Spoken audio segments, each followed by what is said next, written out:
Hi, I'm Dr. Mike Milligan. We're here at Dr. Woody Oak's Excellence in Dentistry Spring Break meeting. If you haven't been to this, please come. It is a great meeting, great people. I have the keynote speaker with me here, Bryan Flanagan from Dallas, Texas, with the Ziglar Group for 29 years. Yes, Bryan, thank you so much for being with us. Yeah, good group, you're right. This is an exciting time.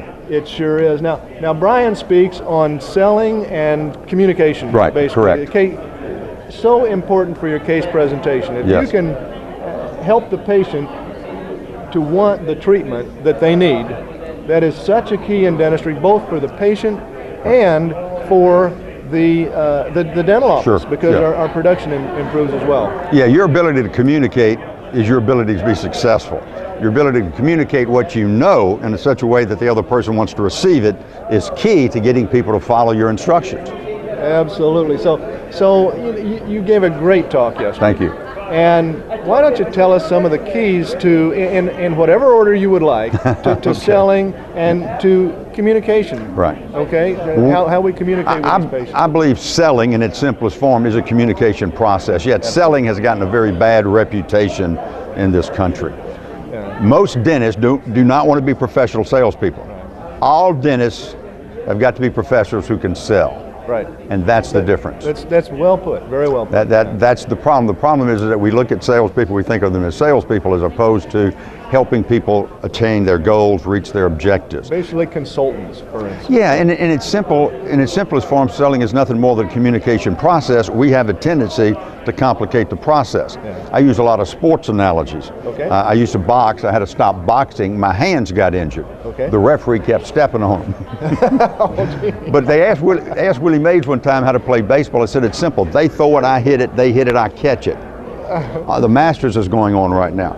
Arnold Palmer's dad taught him to play the game of golf. He said, son, hit the ball hard, go find it, hit it again. Yeah. Well, keep it simple. Selling and influencing are nothing more than finding out what the other person needs and putting them in a vehicle to get there. Yeah. Now, obviously, some people are going to resist that, and I know in this economy it may be investment, it may be treatment, it may be they're not sure, and the best you can do is communicate effectively to that person. And I'm a big believer, whoever has the most information has the most influence. Okay. Therefore, you have to know your patient as a person before you know them as a patient. Well, you didn't say know your dentistry, you said know the patient. That's very interesting. You know your dentistry. You got a doctor on your name. You need to know your dentistry. You have the content confidence. Right. You need the delivery confidence. Okay, so you need to know your patient in order to know where they're coming from so you can better communicate with them. Correctly. Okay. Yeah, that's exactly right. How do you know your patient? Ask questions. Okay. I'm a big believer, whoever has the most information has the most influence. The way you get that information is I ask questions.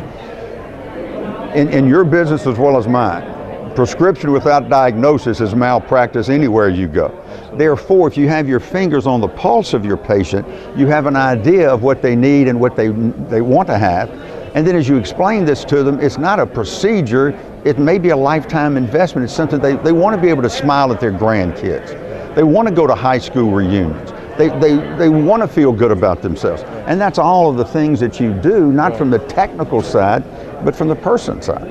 Absolutely. You know, I think really dentists don't appreciate what a phenomenal service that we provide for patients. Truly. What you do counts. What you do matters. It's huge. Yeah. And now with the oral systemic link, we're learning that what we do in the mouth affects the whole body. Amen. Good. Yeah. And so I think the dentist needs to, I'm learning from you, but I think the dentists need to appreciate the value that they can offer those patients. And sometimes we're too close to it. Yeah. When I work with non-traditional salespeople, I try to give them a track to run on so they don't have to be one of those personalities, because most people don't want to be salespeople because of one of those personalities. Right. And I know I can step across the line and be that personality, but selling is helping. And dentistry is the same thing, there's no difference. Yet, to take your information that you know will help this person and communicate it, so that person leaves better off than they came in, is vital to your success and also to the success of the treatment that you're prescribing. Yeah, absolutely, because you're not going to do it if the patient doesn't purchase the treatment. Right, yeah. So that is great, that's just fantastic. So really, I believe we're here to help other people, and that's our purpose on earth. And you just said selling is helping, and I believe that as well. Very much. I'm learning a lot from you here. What else can you? Well, there's a couple of principles that we teach for non-traditional salespeople, professional service people, the healthcare profession. You make more money solving problems than you do selling dentistry. You make more money solving problems than you do selling treatment plans. But that's why they come there. They've come there because there's something wrong, or they don't want something to be wrong. Prevent something. Exactly. Going wrong. So if you can solve that now or preemptively solve it, then you become a hero to that person, and they'll tell all their neighbors. And your practice will grow with the best word of mouth advertising. Has always been that. Word of mouth. Absolutely, right. So selling and then communication, case presentation. We've talked about a lot of things. We've talked about a lot of.